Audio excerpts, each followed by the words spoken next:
I can say I went down with the ship.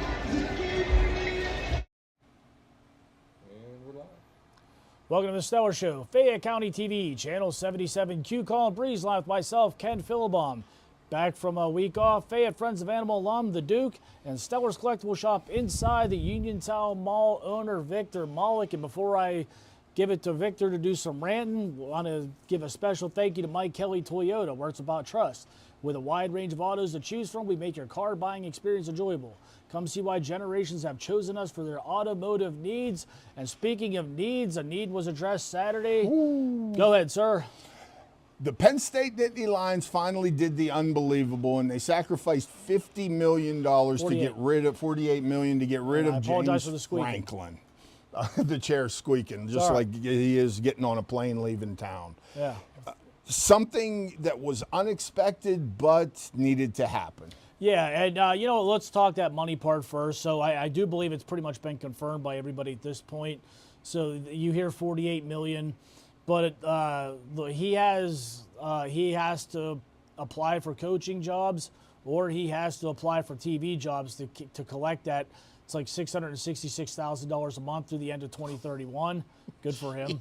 You know, that's crazy. Yeah, hey, good for him. But and then whatever he would get paid would offset. Yes. So let's say hypothetically, and if I was them, I would do it just because he did do good recruiting around here. If you're the University of Pitt, bring him in for $1 million. Penn State's paying the rest. And you got money to play with, but we'll get back to that. So that's the money thing you have to look at, though, and the big mess on the internet with this right now is the buyout.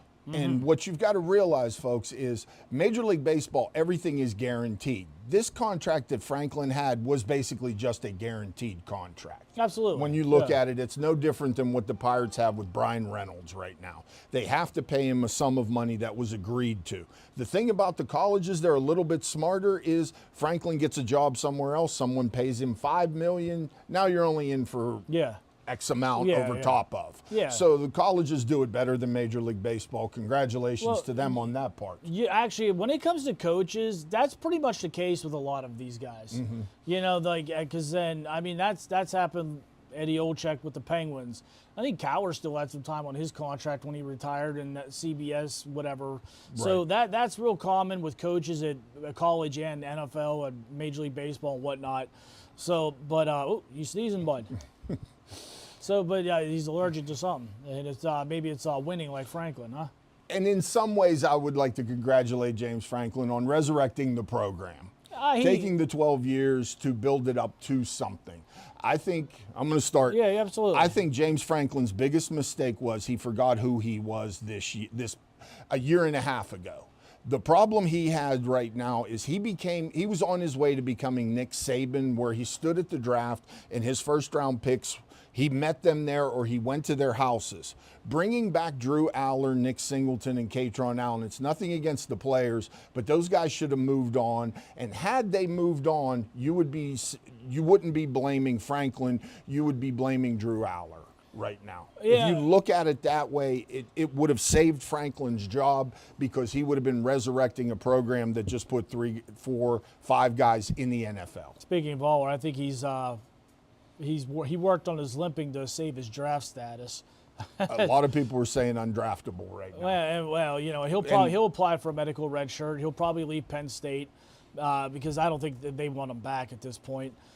I don't think he could come back. He might get a medical red shirt. Okay, you give him the medical red shirt, but would you, as Drew Aller, try to come back there? Not Penn State. You're shopping around. Because the transfer portal is opened. How many players are going to leave right now? Well, yeah, they got 30 days. They have 30 days for them to move. You were talking about Franklin losing himself and some of that. With him. No, you're misunderstanding. I'm saying he could have saved this season by saying I'm rebuilding after a team that made it to the Final Four. Well, yeah, but you needed, that would have been a good cover for him. You needed those guys to leave because he couldn't rebuild with them on the roster. But they went out to they hit the portal and they brought in talent. They brought in offensive linemen. They went and got the receivers that everyone was pursuing. You heard me say it here last week.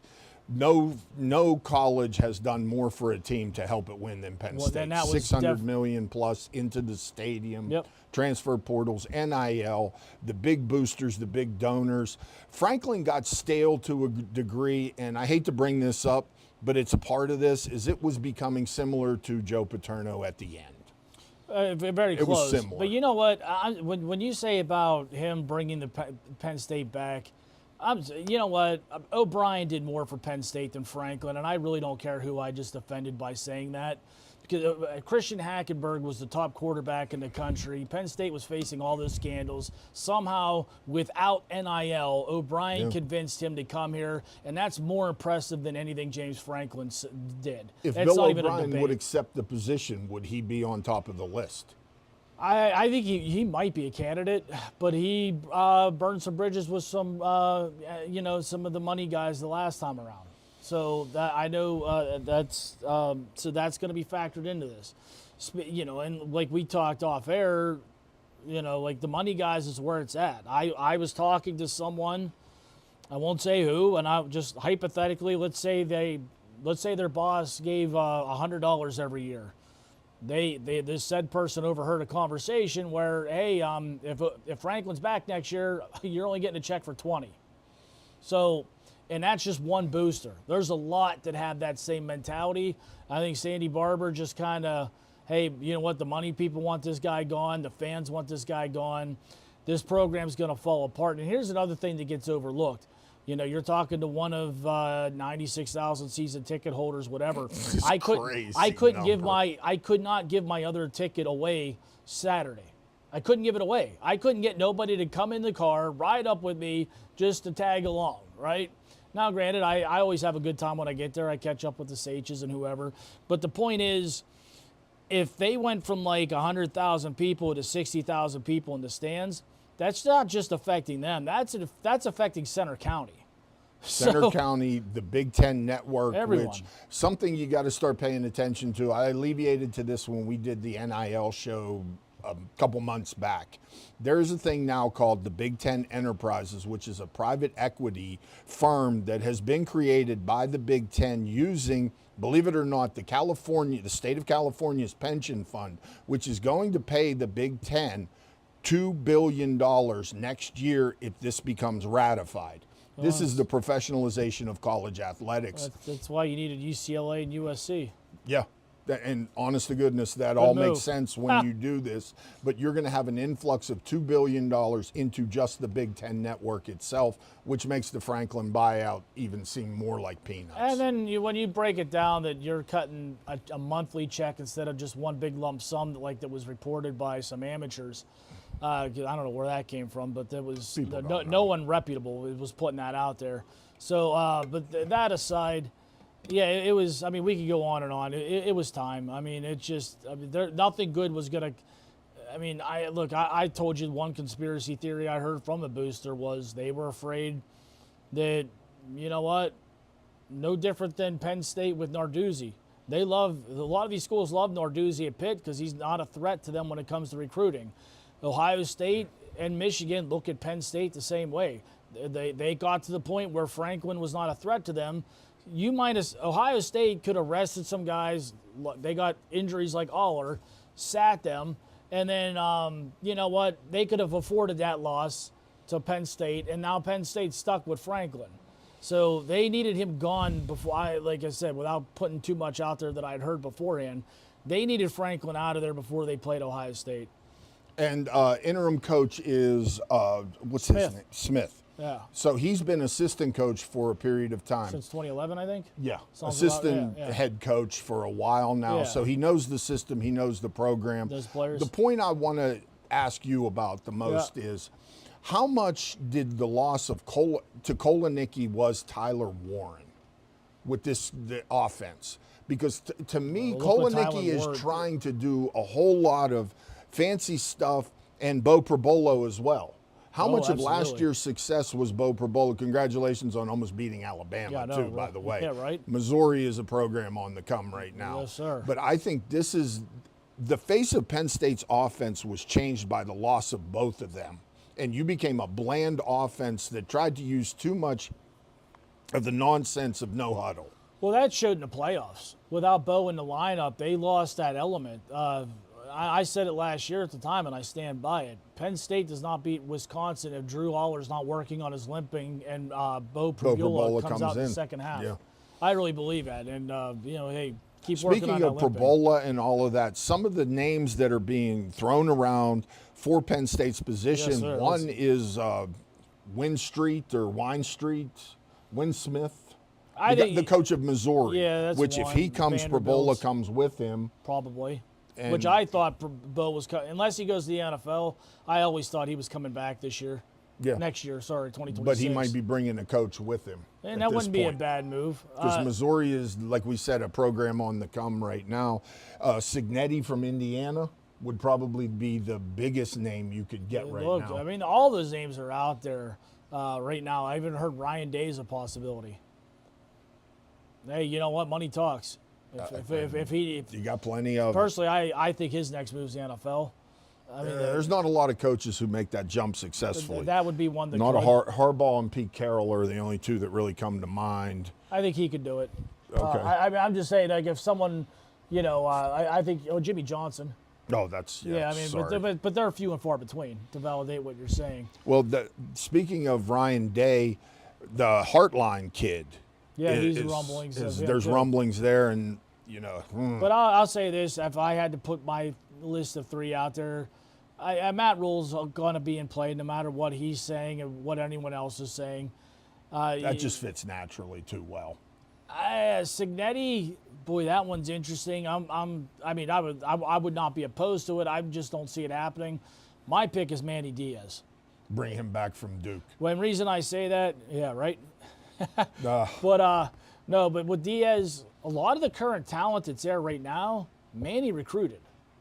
Manny brought a lot of those recruits to Penn State. Okay. Yeah, so Franklin might be the cheerleader on draft day, which that's the other thing too. Another reason that I wanted to see Penn State move on from Franklin. one of the best coaches at getting these guys to Penn State and then getting them to the NFL. You're getting them paid, you're getting yourself paid, but you ain't getting us championships. Well, the ones paying out the money, we want championships. You're taking care of everyone but the ones that we're paying, and that's another reason why I'm all for Barkley and all these kids getting the money, but you know what? We're not getting what we paid for. Yeah, but you came very close, but not close enough. These ain't hand grenades and whatever. And right now, the way all this money, I keep harping back to the money and the deals. If you don't get in that top 5, you're not going to get top 5 money. There's going to be a middle class in college football, and you've got to fight like crazy to get that blue blood status back. You almost had it back. You were a pass away from the national championship game. See, that's the thing, and that's actually a conversation I was having with Mean Dean earlier. But, we were talking about how, he said Penn State's Tier 2 right now, and I agree with him. But the only reason they're Tier 2 in football was because of James Franklin. It's not because of the fan base. It's the best fan base in football, in my opinion. It's understood, and it was showcased at the whiteout. The money was there. Every time Franklin complained that he needed something, which is another reason they got tired of him, it was all these excuses. They delivered. Oh, you want your own weight room? Here you go. Oh, because you're tired of the football players getting run down by the wrestlers who are winning championships. So you need your own room because you can't take criticism. That's why I've said on this show 100 times, go talk to Cale Sanderson. It's too late to go talk to Cale Sanderson now. Yeah, should have talked to him. Should have learned how to be a killer. Franklin just isn't a killer. And you need a killer, which the name that was flashed around for a minute, which if you're the new guard at Penn State, would you be mad if you brought Urban Meyer in for 3 years to win a title? You know what? To win a title. With what they have behind them, that might be the best candidate out there. Yeah. As much as Urban Meyer makes me sick to win a title, I'll take him. I don't think Saban would take the job, but I think Urban Meyer would, and Urban Meyer will get you a title. Yeah, and I think you come in knowing, hey, it's 3 and out. Yeah. So 3 years and done. Yeah, and just honestly, want the title with the commitment that the boosters have put into this program, a guy like Urban Meyer could get it done in 3 years. Mm-hmm. I believe that. You need a killer, and there are very few killers that are available. Urban Meyer will win you a title. You know what? Speaking of, let me do one more thing. Yes, sir. Where does James Franklin end up? Because I think I have the play for him. I would not rule out the NFL. North Carolina is the perfect place for James Franklin to go. I'll throw up 3 scenarios. I would not rule out the NFL because there's going to be a lot of NFL openings. And you know what? And he's a player's coach, which is what they like at the NFL. So there's that. I'm telling you, if I was Pitt, I would seriously consider. I mean, whether it's tongue in cheek, but you know what? You're in a worse boat with Narduzzi than Penn State was with Franklin. So I mean, if you want to keep, does Pitt generate enough revenue for the NIL money? But that's the thing. Well, as far as Franklin, you don't need that right now. How about Ben Roethlisberger today putting out that Pitt should be playing in a 35,000-seat stadium and stop ruining the field at Acrisure? But we could have some fun. Put them in PNC. Not opposed to that. We could have some fun with that. But no, I really think, like I said, NFL. I think North Carolina is a program that's in disarray right now. I would not rule out right now. Franklin could build it. They have money for days. I would not rule out. It looks, even whether he comes to Penn State or not to coach at Vanderbilt's probably moving on to a better program because he's just 2 years in a row he's killing it down there in the SEC for a middle of the road team to be coming up like that. That's impressive. I would not rule out that he doesn't go back to Vanderbilt. I think it's NFL first. I really do. I maybe I'm wrong, but I think he's NFL bound. We'll see on that one. Yeah, or I'm sorry, my manners. This man would be perfect for any of the pregame shows. Oh yeah, I mean, he's a great talker. Yes. I mean, I think he's destined for one of those spots. The NFL wild card Vanderbilt if their coach moves on. Speak about moving to the pro ranks. Tell us how this was. Gavin McKenna, he looked good. He had 2 assists. The comparison the night I went, he's been lighting up. It was a rough night for him that night, but based by his standards. But he still had 2 assists. He looked good. This one is for showrunner Adam. This is the program. We got a few of these. So Adam, while you're up here, you got something you got to take to the solicitor on behalf of the store, and I better Sitting see it over there. Better see it the next time I drive through. Nice. But But yeah, you know what? Is he a big kid? Is he a No, Mario you know or what? is he a Crosby? He's Crosby. He's Crosby. Yeah, actually, we'll pull it up here real quick. Let's see here. He is number 72, 6 foot, 170 pounds. 6 foot, 107. Yeah. So Crosby. Yeah, he's closer to Crosby's build. I think Crosby's 6'1", but don't hold me to that. I think he's short. He might be. I'm just going off the top of my head. That's a tough one there. But then again, I always see him in skates. So, you know. That's true, too. Yeah, so you know what? I liked what I saw out of there. Yeah. You going back? Oh, absolutely. So I know you're going to need ice cream soon, so Soon. we'll factor that in. Yes. But you know, another program too. So this will be the last program for James Franklin. Here's actually the last ticket stub. I had 2 of them. One of them was sold on eBay for way more than it should have earlier today. But whoever did that, thank you. So, but yeah, and Penn State is updating the uniforms allegedly going forward, bringing the collar back from the Posluszny era. You know what? Let's talk about ahead. that real quick. I'm sorry. You know what? That was used to try to distract people from booing and chanting "Fire Franklin." And like no joke, Saturday, every time that chant was about to break out, the speakers and the sound system in the stadium got louder. They did every trick in the book to drown out those chants. And even during the player entrance, Frank was normally the first one coming out with the players. He was like 3 rows back. They did everything they could to be every trick in the book. It's like whenever Pitt was like the one year on Thursday Night Football, but the Steelers were playing in Cleveland.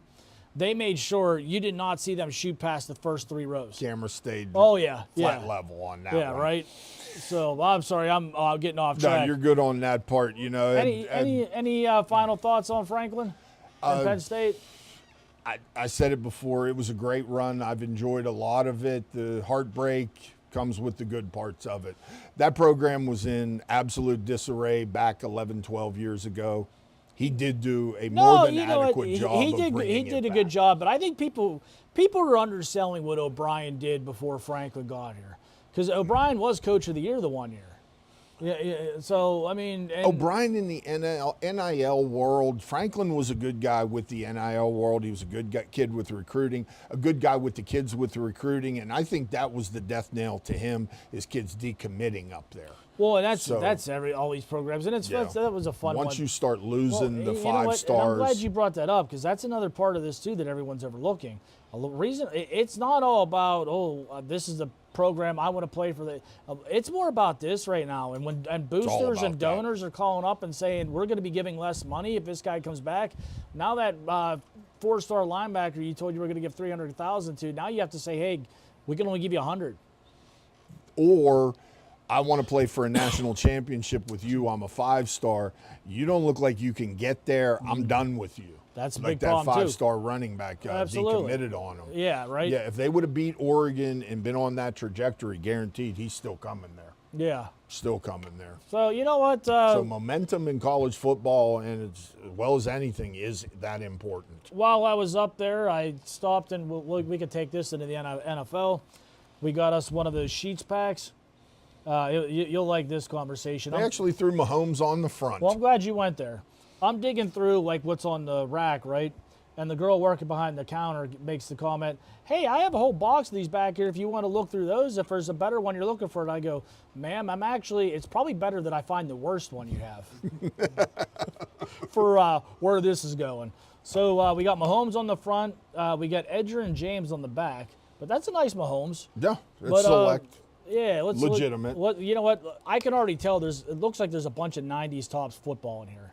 Just you can see if you look really close when you look at these things, people think I'm a mind reader because I look at a box of cards, and when you see, turn it sideways and see if the camera can pick it up. It's like 87 tops baseball. Yeah, when you see the wood, the cardboard, you know that's 80s, 90s garbage. So let's each take a guess on a late 80s, early 90s, like middle of the road player. I guess Mandarish the last time. I'm going to throw out a Steeler and a regular. I'm going to guess there's a Tunch-Ilkin in here. And then, wow, this is a great question, and you could drive yourself crazy trying to come up with a name. I'm going to throw in Tunch-Ilkin, and then just another player from that time frame. Let's go with Michael Irvin. Jeff George. Oh, and good call. Jeff George. Throw Bettis in there. Bettis has a bazillion cards. Fair enough. Bettis and Jeff George. We got a 91 Fleer in the back. So, like we talked about, that's a nice Mahomes. Little Bryce Young, 3-3. Yeah, right. Oh, Jason Witten. I almost said Jay Novacek. Hey, here you go. Mike Vrabel. Whoa, look at this. Reggie White. The Minister. Yes, sir. Brad Muster. Oh, wow. Willis McGahee. Oh, wow. I was close with one of my favorites. Ronnie Lott there. Phil Simms. Warren Moon. This isn't, I mean, it's notables. These have gotten better, in all fairness. I still don't think it's worth $8. This is a UFL card. Oh, nice. United Football League. Lasted 1 year. Pro set, of course. Naturally. Tony Pope. Now we're into bad ones. Yeah, we need to step it up on my one fantasy roster. Speaking of fantasy, Showrunner Adam, how you been? I brought this Jets helmet out while Ken goes through garbage like your fantasy lineup. The Jets are 0-6. You drafted Breece Hall and what was his name? Justin Fields. Wait, you drafted Justin Fields? He did. What round? 8th. Oh my Breece God. Hall in the 3rd. He's 0-6. I'll tolerate Breece Hall, but you drafted Justin Fields? He drafted Justin Fields. Come on, man. And to add insult to injury, I beat him this week. Was that? It's not Marion Butts. That would have been a great choice. No. So, yeah. Would you pay for that? $8. $8. And the worst part is I can't find a receipt, so that might not be a write-off. Ouch. Yeah, it is what it is. Oh, well, we'll have some fun for the dump bin. But, well, what do you got, man? You want to go with picks next? Yeah. Or do you want to discuss Steelers? Because we can go Steelers first. Let's get the picks out of the way. Okay. So this weekend is October 16th through the 20th. College football, the big one. When was the last time Penn State was getting 3 points from Iowa? Already? What's wow. We're down to 5 minutes already. All right, let's go quickly. Penn State, Iowa, 3. Penn State's getting 3, 39.5. Yeah, it's going to be a long night for Penn State. I actually think this is a bounce back for them. They're going to play for the new coach, change of scenery. That is true. They will play for the coach. I still think the game's under because you can't score 10 points in Iowa without a miracle. So I'm taking under in Penn State plus the 3. Ohio State and Wisconsin.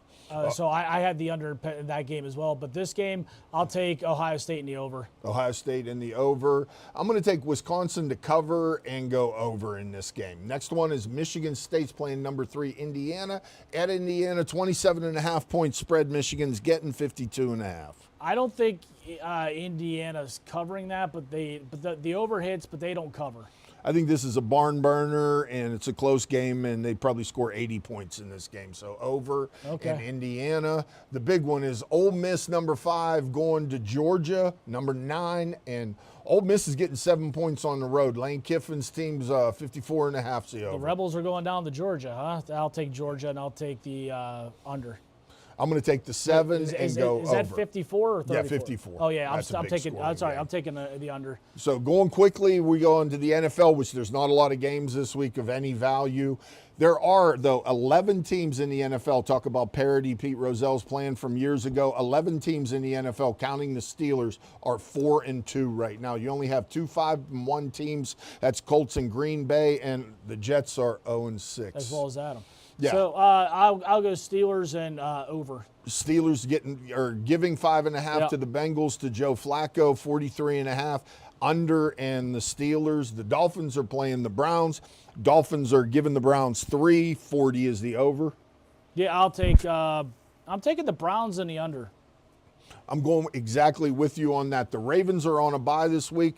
Last thing we're going to discuss on the pick segment, is there any chance Toronto comes back from a 2-0 deficit against Seattle? Major League I'm saying no. Pennant. Yeah. I think Seattle, with the hitters they have right now, sweep that one. And the Dodgers and the Brewers, Dodgers are up 2-0 on the Brewers. They'll finish them off soon. So I think the Brewers come back and win one. Sweep in the West. The East is, or however you say. So for the 2-minute warning, sir, what do you got? What do you think of the Steelers? I like what I saw. You know what? And I stayed home because the 3 games I went and attended in person, they lost. So I figured I'd do the Steelers a favor and stay home. So I did my part. Jalen Ramsey on his way to Defensive Player of the Year. I think so. I remember I called that early. I was like, this guy's the best player on that defense. Big thing coming up is November 4th is the trade deadline. Do you see the Steelers making any moves? I would not rule out a receiver if the price was right. Who would be the receiver you'd be looking at? I know there's talks of one of those receivers in Philly being moved. How high would you go with A.J. Brown? Third round. Third? Maybe. You don't. Yeah, because honestly, you're not drafting a quarterback next year. That's it. I think Rodgers is back. So, but he's having a ball. If you can keep him healthy, you might get 2 more years. Next year out of him. At least next year. Yeah. I think. I wouldn't give up more than a third. Actually, I'd probably give up a fifth. But I think if you can get him for a third, you consider it because they got the cap space. We got to kill this, huh? So